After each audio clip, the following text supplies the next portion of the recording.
Welcome to Kenton's videos. Enjoy the video. You start by powering off and clearing obvious causes. First, shut down the device and wait 30 seconds to let capacitors settle. This prevents phantom touches caused by charge buildup. Then remove any case, screen protector, or magnetic mount and gently clean the glass with a microfiber cloth and a light 70% isopropyl mist to remove conductive grime. Once done, power it back on and observe whether the ghost touch persists before moving to software or hardware steps. You now rule out software causes. Boot into safe mode or run the device diagnostics to see if an app is triggering touches.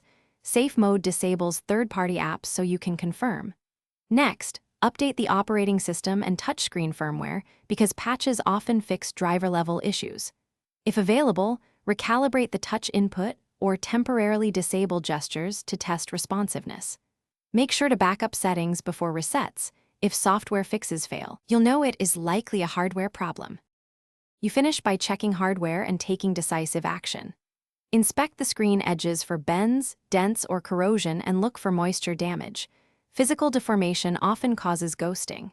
If you're comfortable, power down and open the device to reseat the digitizer and display connectors because loose flex cables commonly cause intermittent touch. Once reassembled, test again. If the problem persists, perform a factory reset only after a full backup, and if that fails, seek professional repair or replace the digitizer.